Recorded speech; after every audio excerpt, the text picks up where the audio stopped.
Thanks very much for having me. I feel honored to be here as part of the 100th anniversary. That's right. And with the circus as well. I know, but it's all happening right here. Hey, you are out there. You're working hard. You're knocking on a lot of doors. It seems to me, from the outside looking in, that it has been a fairly quiet campaign. Although you have been out, I mean, I constantly see you on Facebook and Twitter and other networking sites. You have a lot of events going on. From your perspective, from the candidate's perspective, is it a quiet campaign? Absolutely not. Yeah. I try to get out at least 5 nights a week, and on the weekends, this past weekend hit about 400 homes.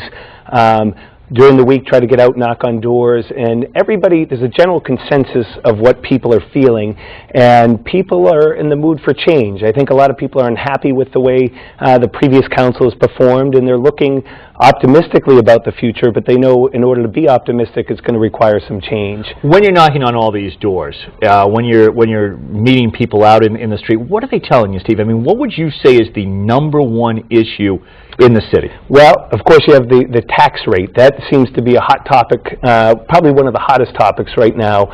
People are concerned that taxes are going to go up. People are concerned that the city is emptying out, and the two kind of go hand in hand. You see the city emptying out piece by piece, and people are looking at a vacant downtown, and at the same time, they're afraid that, geez, with all these buildings moving out, all these businesses moving out, I don't want my taxes to go up. And there's a lot of concern about the stability of the future of Worcester. I think the message from putting, again, I come back to the skating rink, the message, here we are when we're in one of the toughest economic times of all time, and we're putting a skating rink in back of City Hall, and the message that people seem to get are, wait a minute, we're making job cuts inside City Hall, we're making, all these budget cuts, and yet we're putting a beautiful skating rink in back of City Hall. Perhaps the wrong timing. Yeah, and so it doesn't make sense to them, even though, I mean, we could talk about, where that money is coming from the federal government, right? But I see your point about perception. There's been a lot in the papers lately about just the perception that downtown is not safe, and how do you bring people back to downtown? And Worcester really is a town in a lot of ways. It's a city, but it's a city of great neighborhoods as well. So the dual tax rate, as somebody who is a business owner and you own Enterprise Cleaning, give us your take on this dual tax rate that the city has. Explain it a little bit for people who don't know. Right now, in 1984, I believe it was, Worcester adopted a dual tax rate. And the idea of the dual tax rate was to slowly lower residential taxes and increase business taxes. And at the time, when it was brought in, the thought was that some of the TIFs that were offered by the city would help incentivize businesses to come in, and people wouldn't really look at the tax rate. Well, now the tax rate has gotten to a point where there's such a difference that businesses have been chased out of the city. As a matter of fact, if you're to open up a business in Worcester, and in that same business you take and you open up over the river in Shrewsbury, you pay roughly 1/3 the taxes in Shrewsbury that you pay in Worcester. I'm also a resident of Worcester. I don't want my taxes to go up, and that's not the answer either.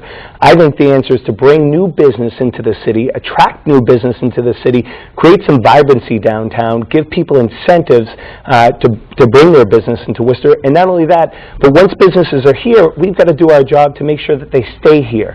As a business owner, I relate it to getting customers. If I did nothing and didn't go after new business, my doors would close. I started my business 6 years ago, and 3 years later was the fastest growing privately held business in Central Mass. The city has that ability, but it's going to take some doing from the council's behalf, and I think part of it involves forming this committee. And Steve, how is it that, I mean, is it all coming up on the TIFs, or is there a point where you're really going to advocate and push for this dual tax rate to be done away with, and the residential tax rate, the business tax rate be the same? Whatever happens, we can't do anything immediately, and I think we've got to look at this as a 10-year plan. Look where we want the city to be 10 years down the road, realize that it's not going to be easy, and it's going to require some work on both halves, and I'm for keeping my taxes low, so I don't want to do anything as a resident that are going to generate higher taxes. Part of the problem is our tax base is so much less, and by bringing new business into the city, if we bring new business into the city, residents are going to follow. We have great 10, 12, 14 great colleges in the city. It depends on who you talk to. You hear different things from different people. But we have all these college kids that graduate, and then they move out of the city. There's no incentive to keep them in the city. One of my plans calls for a trolley bus, bringing a trolley bus in the city to connect the city. And now the Worcester Consortium has 6 buses, 6 colleges that bus their students downtown.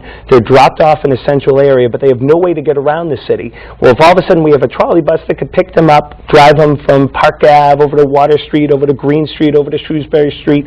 In addition, also bring residents around, so we could start to advertise a little bit about what the city has to offer and get residents to come in and park their car and have a night out on the town without ever having to get in their car except to leave the city. Steve, we're $12 million under the 2.5 cap. Would you advocate in these tough financial times using that money, any or all of it? I think we got to think creatively and try our best not to use that money. I think what we have to do is, we're putting Band-Aids on things, and if we keep on putting Band-Aids, we're going to wake up and we're going to have $0 million. The $12 million that we have can disappear like that. I think the best plan is to run this like a business and go out, bring new business to the city, get people. We've got to reverse this negative attitude about Worcester, and that's part of our problem. We're our own worst advocates. Everybody walks around very glum because every bit of news about the city is how things didn't happen, how things didn't get done. City Square, it looks like we're maybe a week away from the final signing of City Square, but that's, again, a project that has been pushed. I don't want to be one of those negative people, but I've heard that before. Okay. I've heard that, and we hope by next week that there'll be a signature on the City Square project and things will finally start to move ahead.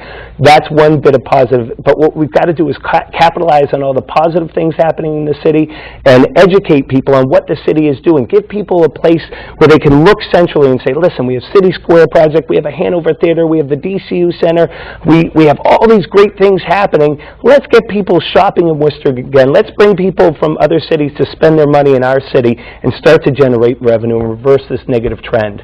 Steve, people want to get involved in your campaign, and you're first on the ballot, which I think is was good. Congratulations on that. Thank you very much. Luck of the draw, but I think that for somebody who's running the first time, especially citywide, that helps. How do people get involved in your campaign? Well, tomorrow night at the Beechwood, Thursday from 5:30 to 8 p.m., we're going to have a fundraiser at the Beechwood, and I'd like to invite everybody just to come down and check it out and get involved with the campaign. They don't even necessarily have to donate, but just come see what we're all about. Also, you can go on the website, which is www.stephenbuchalter.com, and then you could also come down to our campaign office located at 326 Main Street in Worcester. So plenty of ways to get in touch. Steve, thanks for stopping by. Thanks very much for having me in this morning. Right here on the 100th episode of Wake Up Worcester on Charter Channel 3. Mr. Manager, how, with all the financial news that we are hearing, is Worcester going to fare